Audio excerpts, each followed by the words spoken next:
What's up, YouTube? This is Too Raw for TV. All right. So this is the next backcourt that I have on here, and they kind of get the same treatment that I gave the Kobe Fisher one. The reason why they're not higher is because they're not the main duo on the team. Of course, with the Chicago Bulls, it was Pippen and Jordan, who, when you look at recent events, have seen better days as far as their relationship is concerned. But make no mistake about it, though, the backcourt of Michael Jordan and Ron Harper were revolutionary in a lot of ways, and I'll get to that a little bit later. But the Chicago Bulls, we all know, were the most dominant team of the 1990s, winning 6 NBA championships in the span of 8 NBA seasons.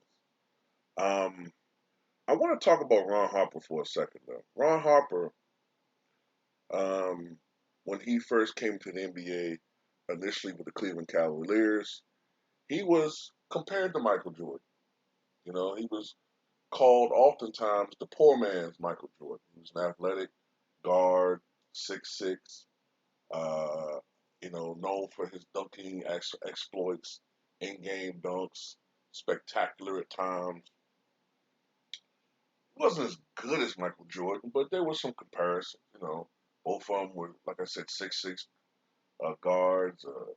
Both of them were balding, um, wiry, skinny type guys. But um, Ron Harper, the first phase of his career, he was a high scoring player who usually scored somewhere around 20, 21, 22 points a game. I think the most he averaged, I think one year might have been 24 or something like that. He was in the early 90s traded to the Los Angeles Clippers, where he remained a high flying offensive scorer until he suffered a knee injury, which dramatically altered his career. It took away and robbed him of his explosiveness and his athleticism. So at the start of the 90, I think it was the start of the 94-95 season, Ron Harper signed with the Chicago Bulls. And, quickly he struggled. He was not the same scorer. And on defense, he actually struggled. So Ron Harper, maybe with the influence of Phil Jackson, decided to reinvent himself. During the off season between the 95 season and the 96 season, Ron Harper worked diligently on strengthening his leg muscles, right? To be able to keep up because he was tiring. Because with Chicago, you're going to play defense. You know what I'm saying? On any Phil Jackson team, you can play defense. So he struggled with that his first year. He worked on his leg muscles. He strengthened his lower leg muscles. And the Ron Harper we saw from 1995 to 98 was a different guy. He became an elite defender, a great defender. But what was so revolutionary about the Chicago Bulls backcourt is that in prior generations, you would have the Cheeks, Andrew Toney backcourt, the Joe Dumars, Isaiah Thomas backcourt. You know, um, maybe even though there were different incarnations with the Boston Celtics in the back of the day, Sharman and Cousy or what have you, right? But what made Chicago so revolutionary was that you never had two big guards like that in the backcourt. Jordan listed as 6'6", Ron Harper as 6'6". That was at the time very revolutionary. Um, Ron Harper was able, for the most part, to stay in front of his man and shut him down. He was pretty. Ron had long arms. He anticipated very well his opponent's moves. And one thing I remember about Ron Harper was he got a lot of steals with deflections. You know what I'm saying? He got a lot of steals with deflections. Matter of fact, I want to pull up some numbers, right? And when you hear these numbers, they sound eerily similar to Derek Fisher, who I said during his tenure with the Lakers, he averaged 8 points, 3 rebounds, and 4 assists, right, per game. Well, during 350 games with the Chicago Bulls, Ron Harper averaged 8 points, 3 rebounds, and 2.6 assists. Now, Ron Harper was not an outside shooter. He wasn't. That wasn't a strong part of his game. But as I said before, what he did was he got a lot of on-ball steals or deflections, a lot of strips, and he was very good at shot blocking.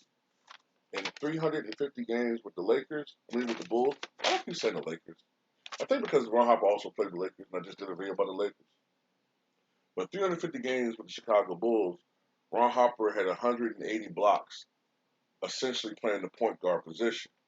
Now, he did share point guard duties with other players. I believe Rent, but this is the thing. Chicago never, especially the second three-peat, they didn't really have a traditional point guard. Um, as a matter of fact, when you think about it, their point guards were interchangeable with shooting guards. Sometimes Steve Kerr would play the point. Sometimes Randy Brown would be at that position, but he could also play shooting guard. You know, so the Bulls didn't really have, I guess, what you would call a true prototypical natural point guard. But playing with a Michael Jordan, like I said with Kobe, a ball dominant guy like him, Pippen, if anything, was their real natural point. As a matter of fact, during the three-peat, I've said this before, Scottie Pippen actually had the ball in his hands more than any other player, more so than even Michael Jordan. When Pippen was on the court, he actually had the ball more often. He's the one that usually brought the ball up. He's the one that often initiated offense. Jordan would primarily just get into a position to score, usually on, the blocks or whatever, right? But Ron Harper was very valuable in the defensive end. You know what I'm saying? The one thing I remember Ron Harper did have problems with, though, he had problems with quick, smaller players. They did give him problems. Um, we all remember when Damon Stoudemire, the rookie from the Toronto Raptors, crossed Ron Harper up.